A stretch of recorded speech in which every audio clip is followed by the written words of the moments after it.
In this video, we're going to take a look at Noodler's Harold's Hearse. Let's jump straight to the end with my opinion on this ink.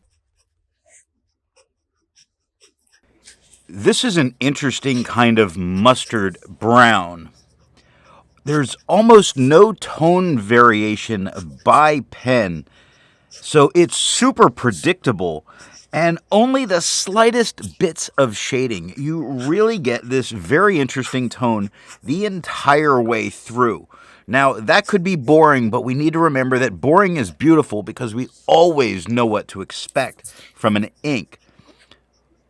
With ideas of what we were expecting, I was expecting an aggressive ink, and here it is kind of, but not nearly as aggressive as I thought. Certainly no issue at all cleaning it out of the pen. In fact, I was expecting tons of bleed through, and I really didn't get what I expected for that. Just a lot of show through.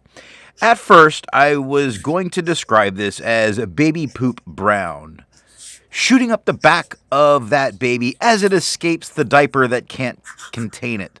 But that was just being dramatic, and I'm glad I settled on mustard brown and didn't bother mentioning the poop thing.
I like to change things up by using a different pen each day. Today that pen is a Pierre Cardin President with a medium nib.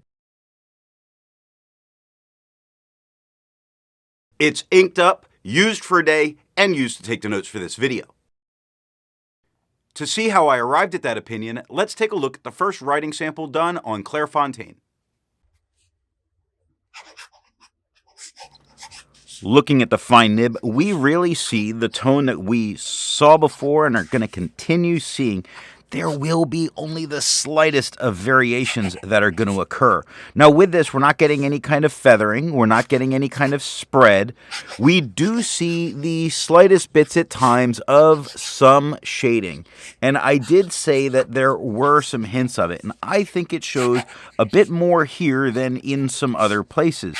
So it can. I just really don't look at this ink for the shading.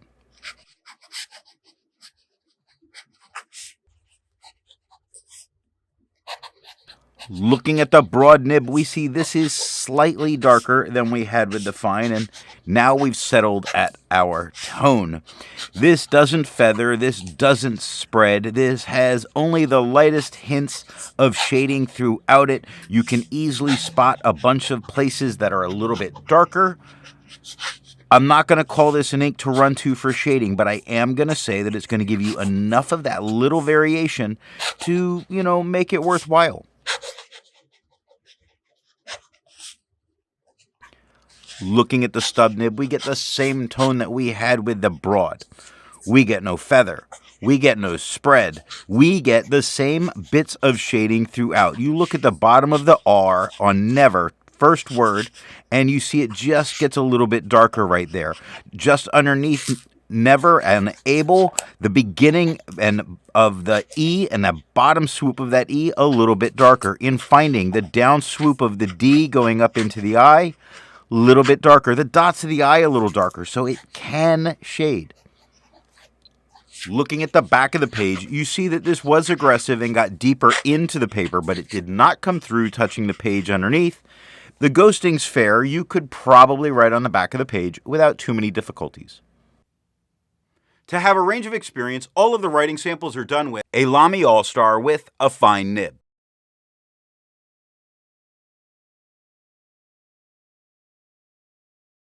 a Lamy All-Star with a broad nib,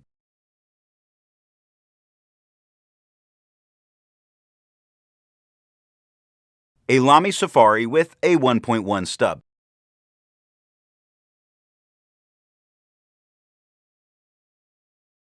The next writing sample is done on Leuchtturm 1917 paper. Looking at the fine nib, you see that we get about the same tone that we had with the fine on the Clairfontaine.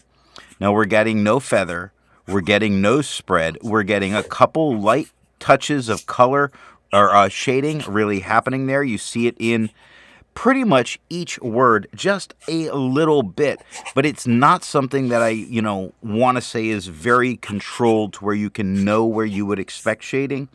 It just kind of happens in some areas.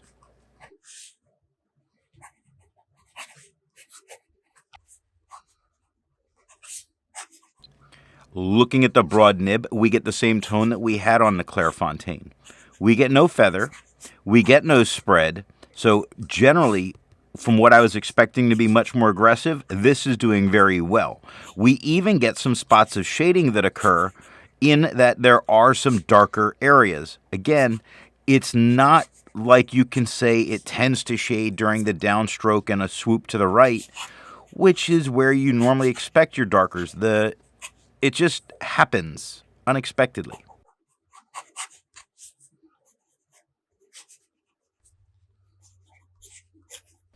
Looking at the stub nib, we get about the same tone that we had with the broad. We get no feather, we get no spread, we get a little bit of shading happening in a couple of spots, nothing tremendous, but it's definitely there.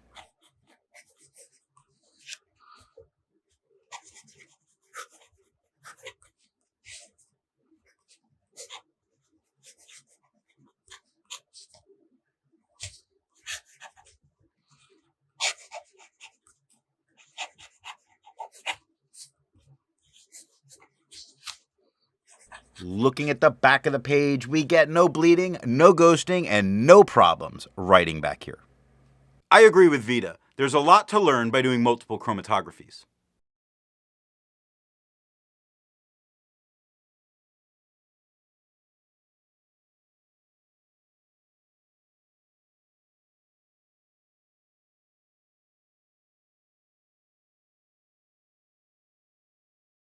The next writing sample is done on a WritePad's reporter pad.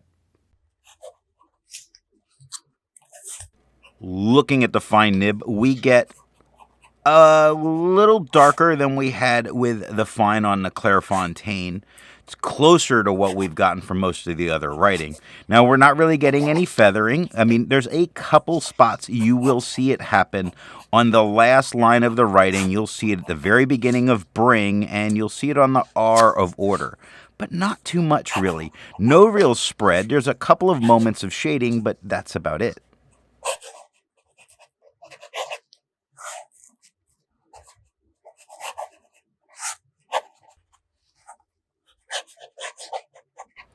Looking at the broad nib, we get the same tone that we've gotten in the broad on each of the papers.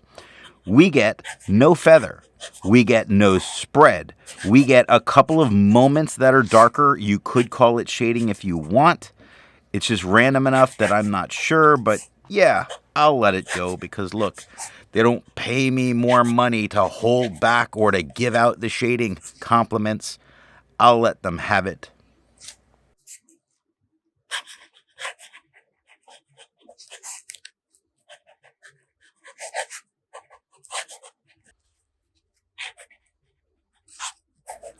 Looking at the stub nib, we get the same tone that we had with the broad.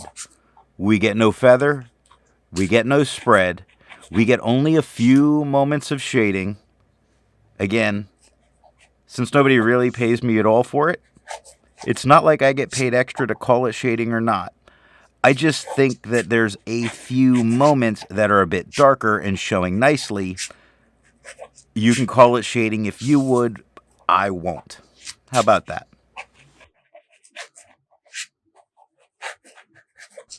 Looking at the back of the page, you see that we had no issue at all. There's no bleeding, no ghosting, no problems.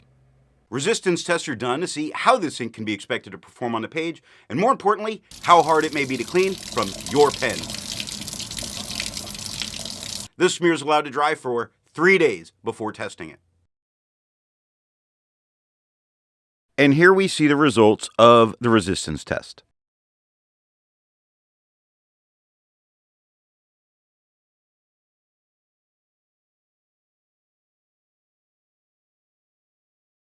The next writing sample is done in a FieldNotes reporter's notebook. Looking at the fine nib, we get the same tone that we had with the fine on Clairfontaine. We get no feather, we get no spread. We get almost nothing for shading. And here we're looking more towards the kind of mustard yellow than mustard brown, but I'm leaving it in brown just because it never really looks yellow on the page. We get no feather, no spread, no shade, just a nice color.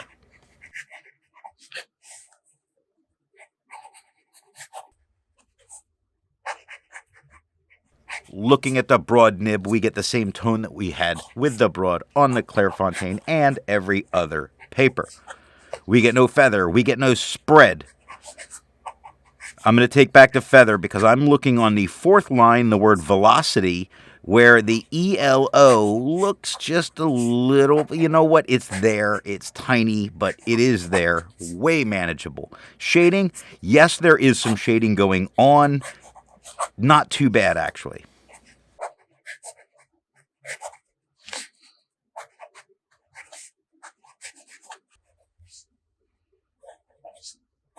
Looking at the stub nib, we get the same tone that we had with the broad. We have tiny feathers, not a big deal. Little bit more than what was there with the broad. You can find it on dependent on the first line, extension on the second line, that on the third. It's there rather consistently, but very tiny. Almost no spread at all. Really, almost none. Shading, there are some darker spots that are occurring fairly frequently throughout this writing. Looking at the back of the page, you see that it is ghosting quite a bit for how dark it is. It's not an especially dark color. Now, nothing bled through and touched the page underneath. With over 1,000 inks reviewed, let's take a look at some color comparables. Here is Bookbinder's Eastern Brown Snake. Here is Diamine Sepia.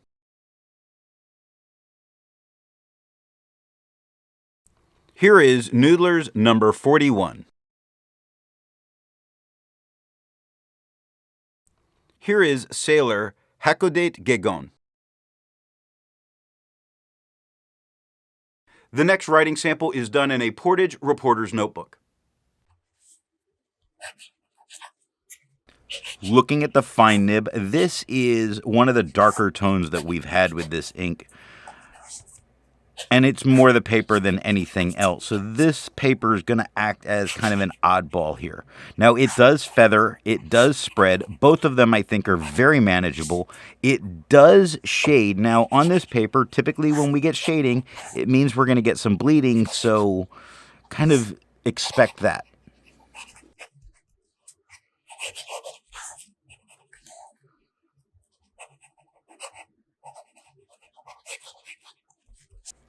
Looking at the broad nib, it is a little bit darker than we had with the fine. So this paper's really coming out much darker than all of the rest.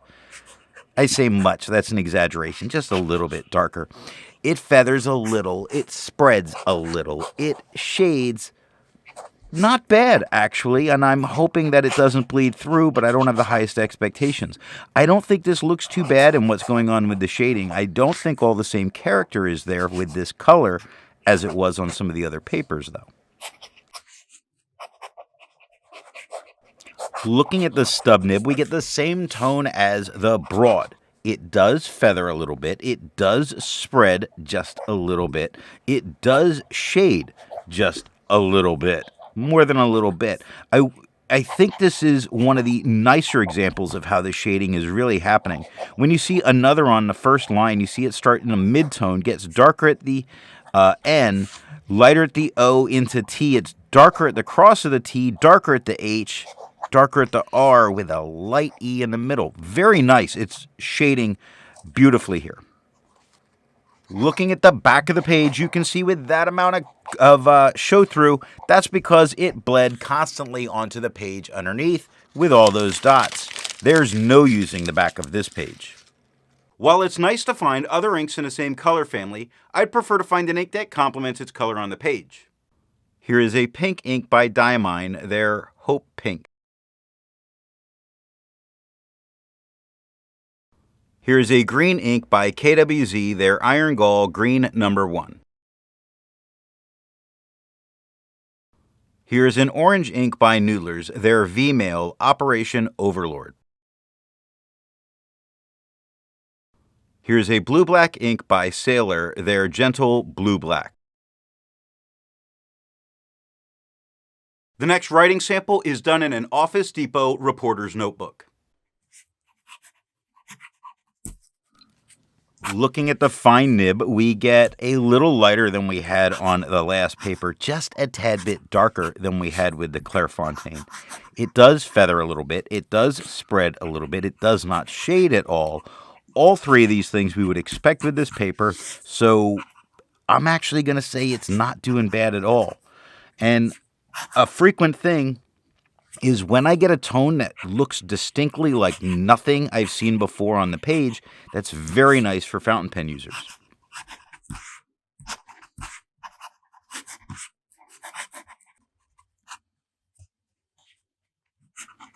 Looking at the broad nib, it is a little bit, just a little bit darker than we had with the fine. It is feathering a tiny bit. I mean, really, on this paper, I'm looking at all three of them together. I know I'm only on the broad for you guys, but the feathering is so minimal. It's really doing such a good job. And same with the spread. Very nice. This broad is shading rather well, which frequently does mean some bleed through, though.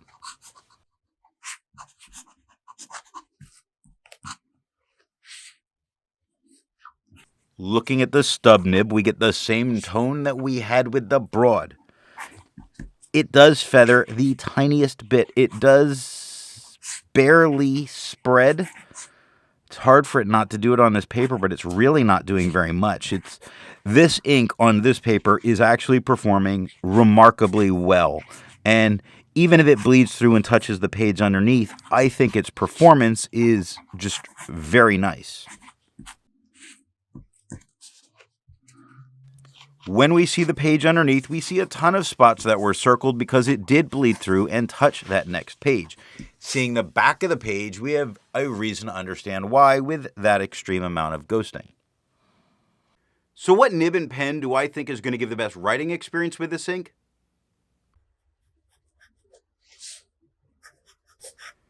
Since the tone of this ink is so consistent, and really, ignore the baby poop thing. It was the first thought that popped into my head, and I didn't let it go. But really, I believe that mustard brown is the best description of this color.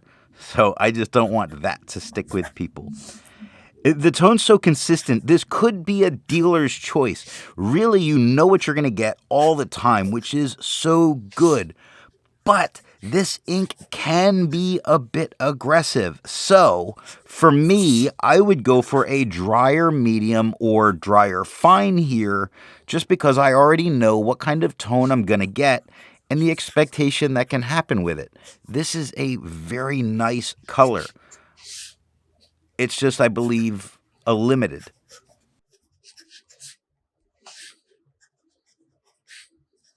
I hope you got something out of this video, and if it leads to you wanting to try this ink, when you purchase it, let the retailer know where you heard about it, whether it's me or any other channel. Thanks for watching.